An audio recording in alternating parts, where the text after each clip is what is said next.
안녕하세요. 네, 부산에서 그 영화 감독으로 활동하고 있는 김재식이라고 합니다. 영화 감독으로 활동한 지는 대략 제가 좀 짧은 편이에요. 2015년부터 해서 단편 영화를 처음 이제 한 2작품 연출하기 시작하면서 최근 2년 전에 장편 영화도 한 편 개봉하고, 그래서 지금 작품을 이제 장편 영화 계속 준비를 하고 있는, 그리고 뭐 서울이나 타 지역보다는 부산을 연고로 하는 영화를 만들고 싶어서 현재로 이제 부산에서 활동하고 있는 감독으로 5년차 활동을 하고 있습니다. 감독의 직업 세계를 설명을 드리자니까요, 상당히 좀 뭐랄까요, 이렇게 드려야 될 말씀이 되게 많이 있는 것 같아요. 근데 뭐 기본적으로는 여러분들 다 아시는 것처럼 영화를 만드는 사람, 그죠? 영화를 만드는 다양한 직책 중에서 영화가 좀 더 영화답고 좀 더 완성도가 있는 어떤 부분들을 가장 많이 점검하고 또 가장 많이 들여다봐야 될 직업군이 된 것이 이제 영화 감독이라고 말씀을 드릴 수 있을 것 같아요. 그래서 일반적으로 뭐 드라마나 영화 혹은 영상 촬영할 때 현장에서 레디 액션이라고 외치시는 분들이 있잖아요. 그분들이 다 감독님이라고 생각하시면 돼요. 그래서 촬영이 시작되고 끝남도 알리고, 그리고 배우들에게 연기도 지도를 하고, 또 이후에는 뭐 편집이라든지 혹은 뭐 영화의 어떤 다양한 완성도를 위한 후반 작업을 한다든지 이런 등등의 관여를 하고, 또 최종적으로 영화가 좀 더 매끄럽게 잘 완성될 수 있도록 책임을 지고 그런 부분에서 본인의 어떤 연출력을 행사하는 직업군이 영화 감독이라고 말씀을 드릴 수 있을 것 같아요. 근데 이게 제작 환경, 그 다음에 뭐 제작의 규모, 그 다음에 어떤 시스템의 차이에 따라서 감독이 할 수 있는 역할들이 조금씩 차이는 있어요. 네, 뭐 우리가 속칭 알고 있는 뭐 독립영화나 뭐 저예산 영화 같은 경우에는 시나리오 과정부터, 기획 시나리오 과정부터 캐스팅, 그 다음에 촬영, 이후에 편집까지 거의 대부분의 파트를 감독이 혼자 이렇게 이끌듯이 다 책임져 가는 부분도 있고요. 혹은 조금 더 디테일하게 촬영 때만 촬영의 배우들과의 어떤 소통을 통해서 촬영이 원활하게 이루어질 수 있도록만 진행을 하는 감독님이 또 계세요. 그래서 뭐 시나리오는 시나리오 작가님이 계시고, 그래서 그 작가님의 시나리오를 받아서 영화가 완성될 수 있는 것까지 가는 그런 감독님도 계시고, 또 한 경우에는 뭐 감독이 교체되는 경우도 있습니다. 한 감독이 자신의 영화라고 생각을 하고 시작되는 경우도 있지만, 현실적인 얘기를 말씀을 드리자면 감독도 일종의 을이에요. 갑과 을이라는 표현을 제가 별로 안 좋아하지만, 제작사의 제작자가 영화를 만들기 위해서 전체적인 그림이나 제작비를 마련하면, 감독은 그 영화가 좀 더 완성도 있고 좀 더 관객들이 재밌게 볼 수 있는 것들을 만들기 위해서 고용되는 사람이에요. 그래서 감독이 그 제작자로부터 고용된 환경 내에서 영화를 연출해서 이제 완성을 해냅니다. 근데 일반적으로 영화가 좋거나 잘 만들면 대부분 감독이 칭찬을 제일 많이 들어요.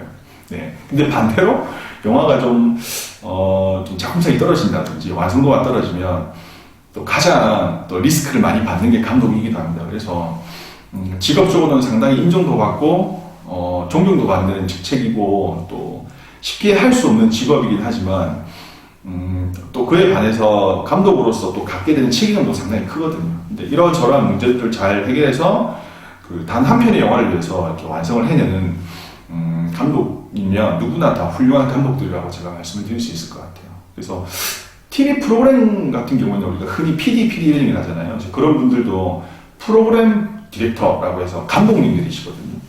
그리고 뭐 카메라 들고 계셔서 촬영하시는 분들도 우리 촬영 감독님 뭐 이렇게 말씀을 하시잖아요. 근데 이제 영화 감독은 그런 분들하고 비슷하다고 생각하시면 돼요. 오로지 영화가 제대로 잘 완성할 수 있도록 모든 역량과 에너지를 영화의 완성에 쏟아붓는 직책, 이렇게 생각하시면 되고, 아까도 말씀드린 것처럼 촬영 현장에서 배우들을 조율하고 다른 스태프들을 잘 이끌어서 촬영 진행에 무리가 없이 그 역할들도 맡아 하시는 게 영화 감독의 직업이라고 생각하실 수 있습니다. 그래서 현장 가면 가장 뭐랄까요, 제일 영향력이 있다고 볼 수 있어요.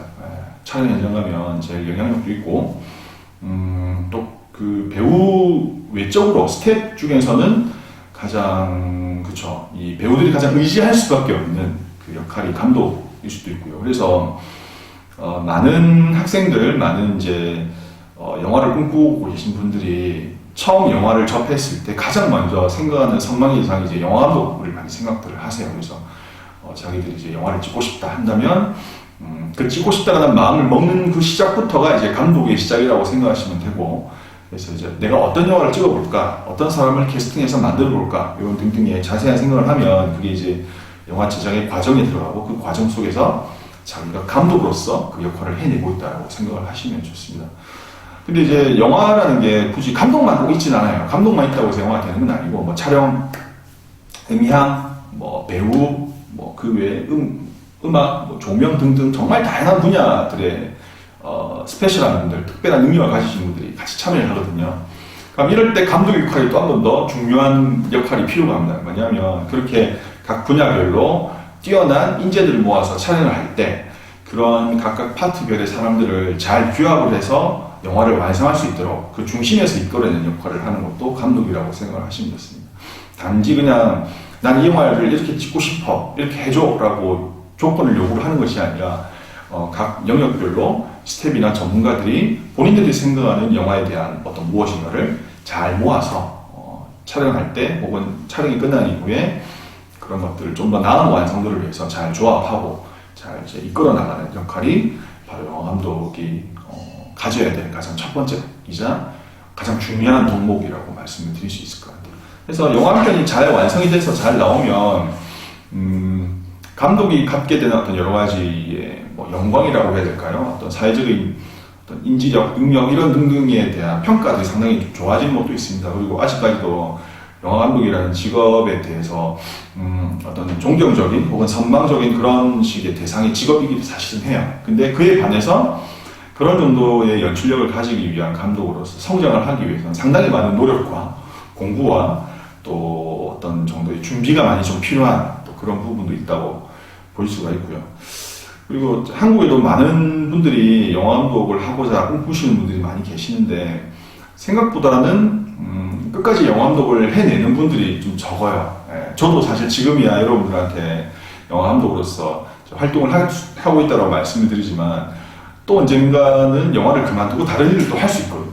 이것이 어떤 직장을 들어가서 뭐 우리가 월급 받듯이 꾸준하게 할 수 있는 일이 아니라 자기가 원해서 어떤 프로젝트에 참여를 해서 좋은 작품을 만들기 위한 그 프로젝트별로 진행되는 직업군이라고 생각을 하시면 좋고, 저한테도 가끔 영화 감독이 되면 월급을 얼마 정도 받느냐, 뭐 회사를 나가야 되느냐 이런 등등의 고민을 가지고 계시는 분들이 있는데 영화 감독은 사실은 프리랜서에 가깝다고 말씀드릴 수 있을 것 같아요. 다만 그게 어떤 프리랜서로 해서 불안정한 것이 아니고 결과적으로 예술가 혹은 창작자 그런 분류에 들어가는 영역이 있기 때문에 직업에 대해서 다소 조금 안정감은 떨어질지 몰라도 그런 여러 가지의 본인의 어떤 욕구, 표현하고자 하는 생각들, 그리고 만들고자 하는 어떤 여러 가지 의지 이런 등등이 잘 보인데서 빛을 볼 수 있는 아주 괜찮은 직업이 영화 감독이지 않나 이런 생각이 듭니다.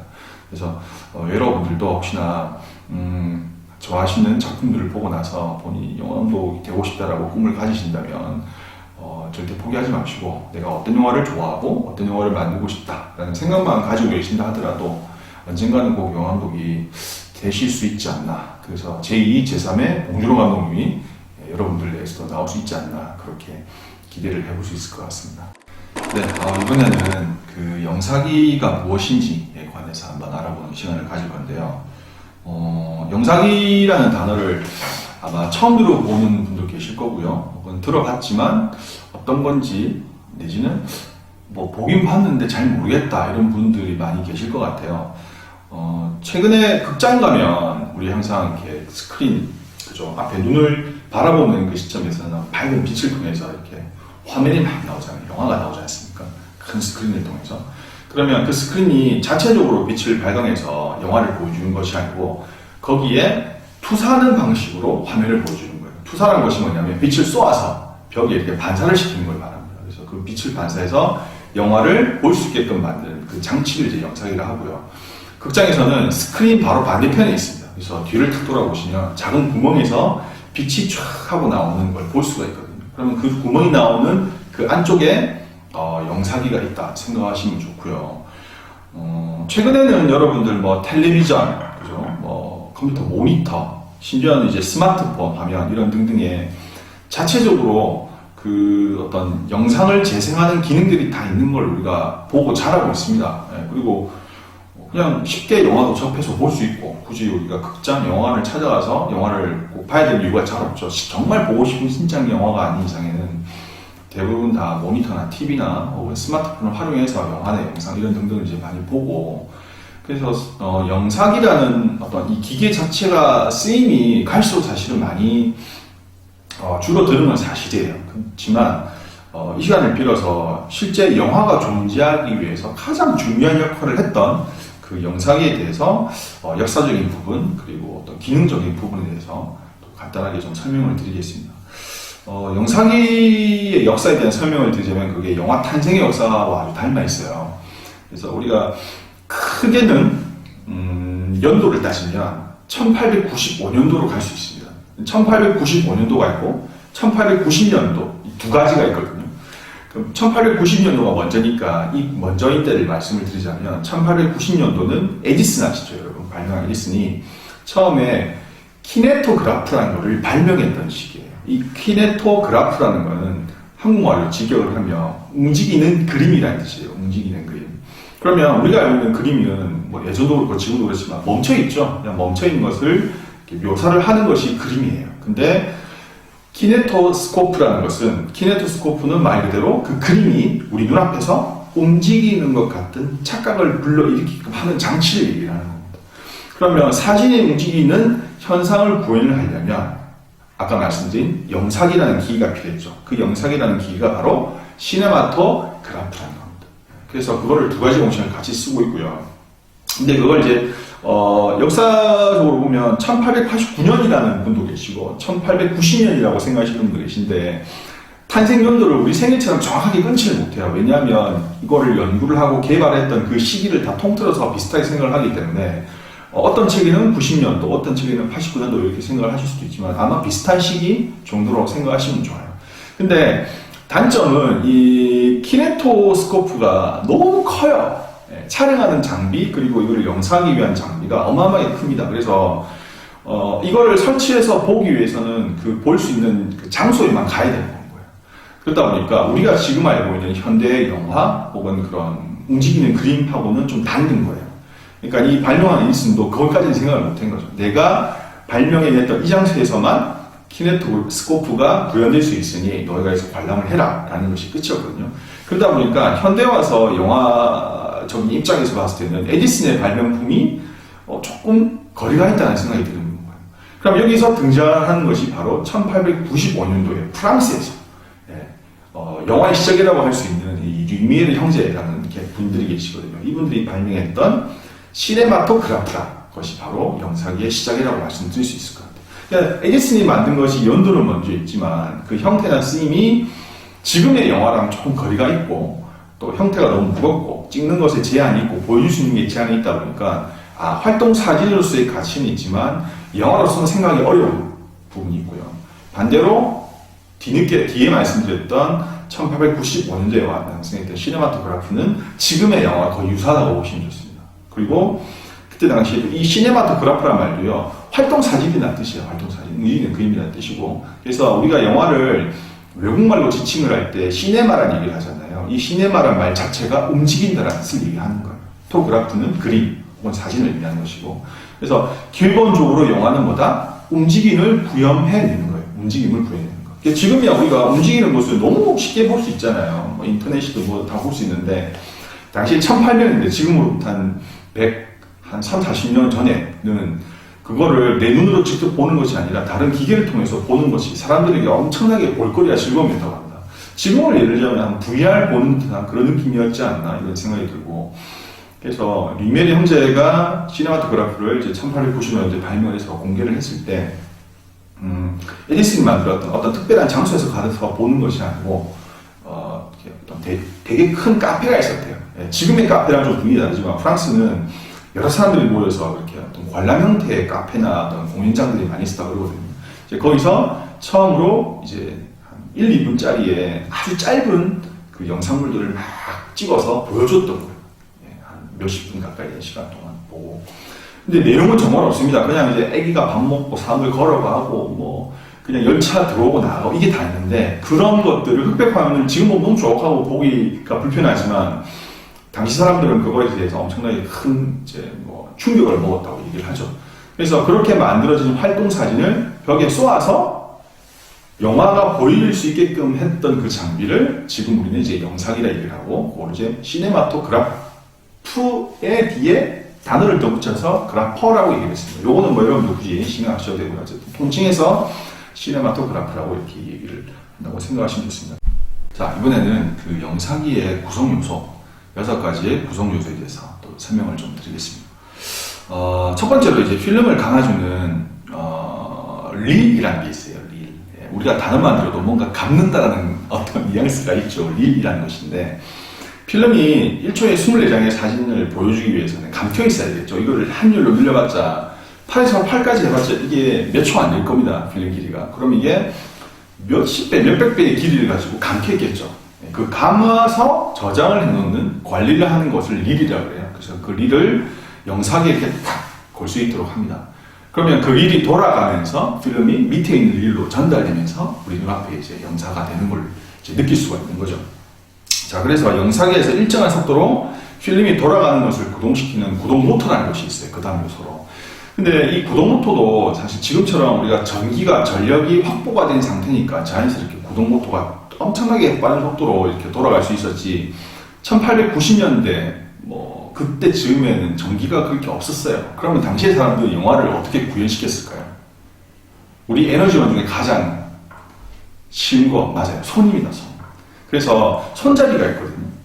그래서 옛날 영상이나 카메라를 보면 손잡이가 이렇게 뭐라고 할까요? 기운, 미운이 합쳐져 있는 듯한 모양새로 해서 손잡이로 이렇게 돌려서 구현을 했어요. 그래서 찍을 때도 이렇게 돌려서 찍고, 보여줄 영상에도 릴을 걸어서 이렇게 돌려서 릴을 이제 넘기는 거예요.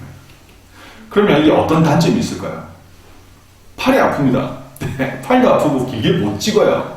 그래서 옛날 영화들이 짧은 이유는 거기에 있습니다. 네, 정말 그래요. 그래서 필요한 것만 찍기 위해서 짧은 그런 이유고요. 그래서 영상을 영상할 때도요, 요거를 혼자서 돌리는 게 아니고 몇 명이 돌아가면서 돌립니다. 네, 중간중간 쉬기도 하고, 그리고 스냅을 너무 크게 주면 힘들겠죠. 그래서 좀 더 가볍게 손목만 회전해서 돌릴 수 있도록 이렇게 했었어요. 근데 뒤에 전기의 보급이 급격하게 높아지고, 또 우리 발명왕 에디슨 아저씨가 그걸 그냥 두시지 않으셨겠죠. 그래서 전기를 보급하고 개발을 하시면서 그런 등등의 영상의 모터, 또 그리고 전기가 보여질 수 있는 다양한 장비들을 함께 개발을 하셔서 넣었습니다. 그래서 이제 영상에는 당시의 과학기술 중에서 가장 첨단의 장비라고 생각하시면 좋아요.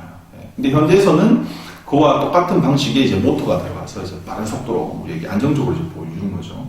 그 다음에 이제 요소가 필름의 영상을 스크린에 투여하기 위한 프레임 장치라는 게 있는데, 이 프레임 장치가 뭐냐면, 필름도 사실 이 프레임, 즉 사각 틀이 있습니다. 화면이. 우리가 TV나 모니터를 보더라도요, 이 틀이 있잖아요. 그죠? 그리고 스마트폰을 보더라도 틀이 있고, 이 모든 틀을 우리가 프레임이라고 하거든요. 그러면 필름을 카메라에서 찍을 때도요, 그 프레임에 맞게끔 찍어요. 맞게끔 찍지만 예전 카메라들은요, 그런 프레임을 명확하게 딱 적정한 수준에서 찍는 게 잘 안 됐었어요. 찍긴 찍지만 어떤 거는 약간 벗어나기도 하고, 어떤 거는 조금 좁기도 하고, 혹은 필름을 영상에 걸기 전에 현상 과정을 거칠 때 그게 왜곡돼서 보여지기도 하고 막 그렇거든요. 그럼 빛을 투사를 시킬 때 그 프레임을 정확하게 지정을 안 하면 빛이 확 퍼지겠죠. 그러니까 퍼진 상태에서 우리가 영화를 스크린에서 보면 영화가 정확하게 사각형으로 안 보이고, 막 이렇게 빛이 이렇게 막 이렇게 아우라가 막 생기듯이 이렇게 보이게 됩니다. 그래서 프레임을 정확하게 구별을 지어놔서 투사를 시켜야지 우리 눈이 뭐 TV나 모니터를 보듯이 영화 스크린도 정확하게 사각형 내에서 볼 수 있게끔 그렇게 했던 것입니다. 그래서 중요한 역할을 했던 것이 이제 프레임 장치고요. 그러면 그 프레임 안에 쏘기 위해서 중요한 것이 뭐가 있을까요? 그 다음 요소인 램프가 필요합니다. 램프도 사실 이제 전기와 연관이 있겠죠. 근데 예전에는 아까 말씀드린 것처럼 전기가 없으니까 뭘로 했었을까요? 촛불로 했었어요. 근데 촛불이 약해요. 그렇기 때문에 촛불 앞에 그 렌즈를 답니다. 그 촛불의 광원을 증폭시키기 위해서. 그 역할을 했던 것이 바로 램프의 시작입니다. 지금은 이제 전기 공급이 수월해지기 때문에 램프 자체에 예전에는 뭐 필라멘트라고 그러죠. 뭐 이런 등등의 다른 것들, 전기가 발생할 수 있는 장비들을 넣어서 전기를 공급시키면 엄청나게 강한 전기를 착 하고 비춰줄 수 있습니다. 근데 여기서 문제는 뭐냐면 램프를 보면 안 돼요. 사람 눈으로 직접. 네. 그냥 보는 거야 상관없는데 투사가 되고 있는 상태에서 궁금해가지고 갑자기 눈을 보잖아요. 눈이 실명될 수 있습니다. 왜 그랬습니까? 엄청나게 큰 스크린에 빛을 투사하려면 그 광량 자체가 어마어마하게 필요하거든요. 근데 그거를 맨눈으로 보는 순간 눈이 온전치가 않겠죠. 그래서 간혹 궁금하다고 해서 뭐 이렇게 확 렌즈나 램프를 직접 맨눈으로 보는 거는 이제 문제가 있고요. 또한 또 빛이 세면 세수록 거기가 어떨까요? 되게 뜨겁습니다. 열이 많이 나고. 그래서 함부로 손을 대면 또 사고가 날 수 있겠죠. 그래서 이 영사기를 다루는 직군이 따로 있었어요. 옛날에는 영사기사라고. 심지어 우리나라에서는 그런 영사기사를 위한 시험도 있었습니다. 매년마다 있었거든요. 그러면 자기가 영사기사 자격증을 딴다. 우리가 운전면허 자격증 따듯이 영사기를 다룰 수 있는 자격증을 딴 사람에게만 극장 영사실에 들어가서 영사기를 만지게끔 했었거든요.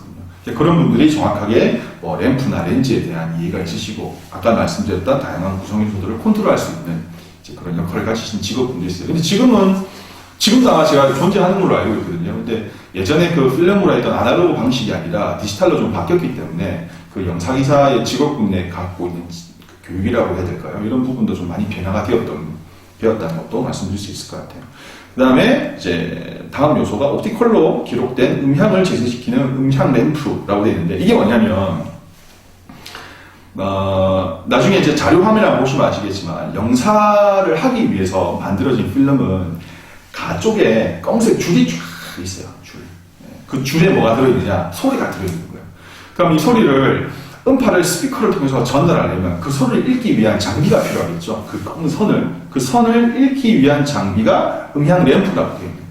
그래서 똑같이 그거를 읽으면서 소리가 음파로 전달이 되어서 스피커를 통해서 사람들에게 전달이 됩니다. 근데 이것도 초창기 영화에는 무성 영화였기 때문에 소리가 없었어요. 그래서 예전에는 어떤 방식이었냐면 손으로 돌리고 영화가 나오면 그 사이에 피아노 연주자가 피아노 연주를 합니다. 공연처럼. 근데 그게 이제 점점 기술 개발이 발전이 되고 그 다음에 영화가 사운드를 넣을 수 있는 어떤 기술이 되면서 필름에다가 바로 그런 식의 띠를 입혀서 사운드를 넣는 방식을 취했던 거예요. 그것도 되게 짧았습니다. 몇 초 안 됐던 되게 짧았지만 지금 이제 그 기술력이 엄청나게 늘어나서 필름에 단지 그냥 긴 선을 넣는 것에 그치지 않고 이거를 이제 뭐 하나의 파일이라든지 되게 간편하게 영화를 볼 수 있는 개발이 되었죠. 아무튼 이제 그러한 식의 음향을 사람들에게 전달하기 위해서 필요한 장비가 이제 음향 램프다 이렇게 말씀을 드릴 수 있을 것 같고요. 그리고 이제 마지막으로 영상 사이즈에 포커스를 맞추는 렌즈. 이제 나오네요. 제가 아까 램프 말씀드리면서 렌즈도 같이 말씀을 드렸는데 이 렌즈가 필요한 이유는 뭐냐면 아까 여기서 말씀드린 것처럼 포커스를 잡는 거잖아요. 무슨 포커스를 잡느냐? 앞에 스크린에 투사된 영상이 흐릿하지 않고 좀 더 정확하고 선명하게 보이기 위해서 맞추는 거고요. 광량이 엄청나게 좋아서 빛이 세게 나간다 하더라도 그 빛을 잘 제어해서 사람들이 앉아서 보는 그 거리에 맞게끔 선명한 화면을 보여주기 위해서 필요한 것이 바로 이 렌즈라는 거죠. 그래서 렌즈의 어떤 그 위치와 거리를 조절을 해서 선명하게 맞추기도 하고요. 그리고 이 영화관이나 극장마다 조금씩 거리가 달라요. 어떤 거리가 다르냐면 영사기가 빛을 투사하는 그 사이의 거리가 다른 경우가 있거든요. 아예 가까운 데도 있고 아예 먼 데도 있겠죠. 그러면 포커스는 결국 이 거리에 따라서 달라지거든요. 그러면 그 거리에 맞게끔 앞에서 초점을 맞춰주는 역할을 하는 것이 바로 이 렌즈라고 말씀을 드릴 수 있겠습니다. 그래서 이런 6가지 정도의 것들이 잘 구성이 되어야지 움직이는 사진, 즉 시네마토그래프, 영화를 볼 수 있는 영상기가 구동이 될 수 있다라고 이제 말씀을 드릴 수 있을 것 같습니다. 네, 그래서 방금까지 설명드렸던 어떤 여러 가지들을 여러분들이 잘 인식을 하셔서 실제 영상기를 한번 만들어 볼 건데요. 실제 아까 그럼 이제 빛이 투사되는 방식의 영상기까지는 조금 안 됩니다. 여러 가지. 그래서 그 영상기와 아주 과학적으로 유사하고 잘 만들어진 우리가 모형 영상기를 한번 만들어 보실 거고요. 이제 그거를 만들어 보고 활동 사진이 어떻게 구동되는지를 이해하시면 영화의 기술적인 측면이 어떻게 이렇게 사람들의 손에서 이제 발전이 되었는지까지 조금 더 이해를 쉽게 하실 수 있지 않을까 이런 생각이 듭니다. 다소 제가 좀 설명이 길거나 어려우신지 모르겠지만 아무튼 유익한 시간이 되셨으면 좋겠고요. 다음에는 제가 이렇게 카메라를 통해서 인사를 드리는 것이 아니고 제가 좋은 영화를 찍어서 영화 극장에서 재영화로 한번 또 인사드릴 수 있는 기회가 찾아왔으면 좋겠습니다. 설명 들어주셔서 감사합니다. 다음에 뵙겠습니다.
Thank you.